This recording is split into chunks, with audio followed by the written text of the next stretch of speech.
Hello and welcome to this week's Tech Talk.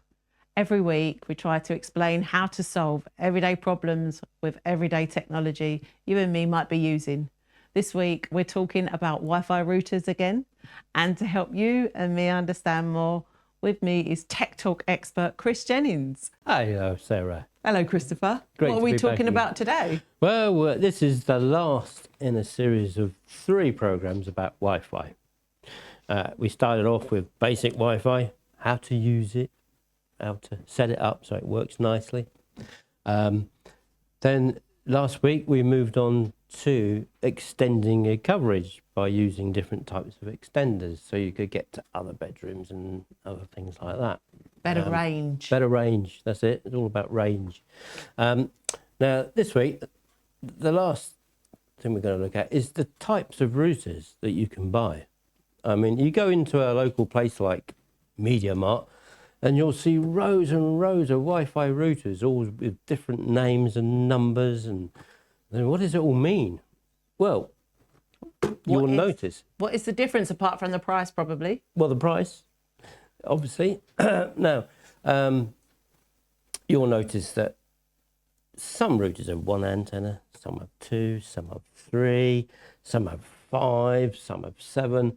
So what's that all about? Yeah, well, does the 5 or the 7 mean the better range? How it is, as technology moves on, they invent better ways to get more Wi-Fi to your signal. Not a better signal as such, but more bandwidth to your device. For example, this one here, I've got the box here, and see, it says, right there, it says, where is it? 433 megabits per second. That's really fast. That's really fast. Now, wow. This one probably said on the box up to 54 megabits a second. And you get ones with more antennas and they say up to 1 gigabit, up to 1200 megabits and so on. And you think, wow. Now, this doesn't mean if you plug this one in to your internet, you're going to suddenly get a download of 433 megabits. You're going to get... So it's a bit of mis-selling, really. Well, what they're saying is this is... Up to, maybe. Yeah, this is it. People do tend to buy things way more expensive and powerful than they need. For example, if you've got an internet supply of 100 megabits, doesn't matter what router you put on, you're only going to get your 100 megabits. It's not going to increase the speed. Okay. All this number of where it says 430 megabytes, it means in a laboratory with a device that supports the same protocols that this does, you could get 433 megabits between your phone and the Wi-Fi router. Now, that doesn't mean to say you don't get what you pay for. Now, okay. As time goes on, from your basic Wi-Fi to this is what's called, you see this number here where it says AC 750. Yeah, but that's not going to mean anything to the average Joe Blogs like Doesn't me, mean is anything. it? Obviously, if you ask a salesman in the shop, he's probably going to just flog you the most expensive one. But for the average Joe, if you're streaming, for example, and I don't know, you're on a fiber connection, you've got 100 megabits, you obviously want to make sure that the device can cope with your maximum internet speed. Yeah. And there's a way to check that? Well, you know what your maximum, because you know what you pay for. You pay for 100 megabit internet, for example. You want to make sure that the maximum this thing can deliver is 100 megabits. Okay. Yeah, you don't want to go anything less. So they need to do a speed test. Well, don't need to do a speed test. You just think, right, like this one, if you had 100 megabits, this one would be no good because it can only do 54 megabits. That's what it would say on the box when it come in. So you think, oh, so if I got 100 megabits, I want to make sure I can get that. So go over the top of it, find something with sort of 200-300 megabits capability. That's all you need. You don't need to go any more than that. Because any extra speed and doodah you get is nice to have, but you're never going to be able to use it because you haven't got it coming in. Well, all on our campus old houses, they're all sort of like this sort of thickness walls, but if you was going into some sort of old finca back out in a little bit, Right. would you need the bigger, No. stronger? No, what you're talking about, going back to our previous program, we was talking about extenders. End of the day, Wi-Fi is Wi-Fi. It doesn't matter how many antennas you got. Okay, you do get a little bit better penetration. Can I say that word on TV? Yep, you I can think say so. penetration. You do get a little bit of better penetration And antennas, more antennas is always better. with the later ones, because they got more antennas, they can put out a little bit more, but it's not a huge difference. You've still What got does the antennas actually do? It puts out... Right, the reason you have more antennas, not a lot of people know this, it's a thing where a Wi-Fi router, I've got to try and put this into layman's terms. Educate me, I'm all ears. If you imagine this puts out 2 signals at the same time, right? So it's like having 2 wires plugged into your computer.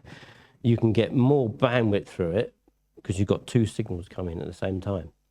More strength of internet. You keep saying bandwidth. But is Yeah, that bandwidth, strength of speed. You can get more of speed. okay. The more antennas. Yep. I just squashed a fly. Did you see that? 2 antennas, 3 antennas will give you more speed. 5 antennas will give you more speed. 6 antennas, and so on. But bearing in mind, doesn't matter what it says here, you can't get any more than what your internet service provider gives you. Capacity of your provider. Yeah. So if you go for a great big black thing with 7, 8 antennas on it, great, looks nice and it's pretty posh, but you're not going to get anything better than another router which is slightly lower but still maxes out on the speed you want, if you know what I mean. Yeah, so the thing with getting the latest is you're future proofing yourself. That is another thing. If you can afford it, get the best you can afford, because again, you're future proofing yourself. If one day somebody comes along and says, I'm going to give you a 2 gigabits internet tomorrow, and you think, oh, okay, damn it, my router's not fast enough. So you're saying with future proof yourself, they all have kind of like a shelf life.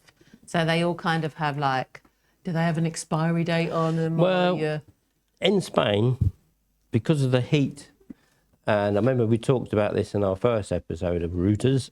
Routers do not like heat. And the problem is they're heating up in the day, they're cooling down in the night, and so on. There's a lot of humidity around. Electronics hate that. They don't want to be in that sunlight, getting their nice... They don't want temperature changing all the time. Every time it warms up and cools down, it's taking a bit of life off it. A nice shaded area. I mean, the ideal would be a constant temperature 24/7. It'd last many years then, but yeah, it's not going to happen, of course. So you will find in Spain a Wi-Fi router, 5 to 6 years, and it starts to degrade. You'll notice the signal's not as good as it used to be, or it starts to slow down. And are they quite expensive? If it's like something that you're using 24/7, is it quite expensive? What, electric-wise? No, to purchase a new one, replace. Changes all the time. Changes all the time. You're talking sort of 40. You can spend 40 euros on a basic one. You can spend 150 euros on a massive thing, which you don't really need at this point in time. Stick with a mid-range then, because middle of the road. All you've got to look for is something that has got more speed than your internet provider gives you. So you're not going to be slowing down. Sort of last that 4, 5, 6 years. You're lucky to get more than 5 or 6 years out of any electronic device like this in Spain.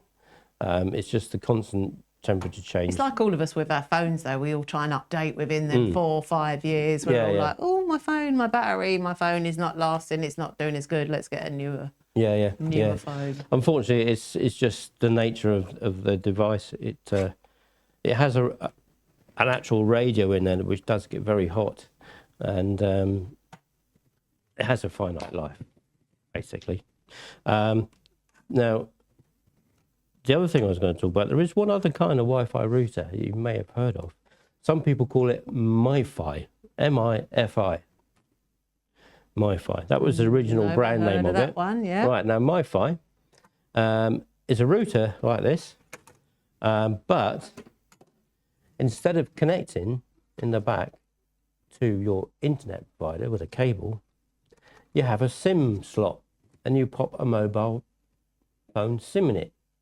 Okay, so you'd go and get a SIM for a phone. Go and buy a mobile phone network SIM with a data package on it.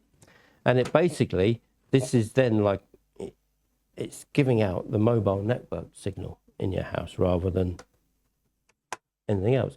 People who live in the country where there's no internet of any type, no wireless internet, no cable internet, but they can get a mobile phone signal, this can be the answer. And they jump on that with their phones. Is it called a hotspot? No, this is just like, as far as the devices in the house are concerned, it's just a normal Wi-Fi router. The only difference is the internet is coming in through a SIM card instead of a cable. So you want that all the time? You want to use that all the time, or Right. is that kind of like a backup, do you think? It can be either or. If you want it all the time, the mobile phone networks are now giving away, they never give anything away, they don't. They are now offering packages where you have unlimited amount of data in a month for one fee. So that's unlimited forever for that whole month, and you can just stream and stream and stream and stream. Yep. And the gamers that want a game, you that can use it like it's a normal Wi-Fi, but you can use it as much as you like. You haven't to worry about topping up all the time. You pay a monthly fee.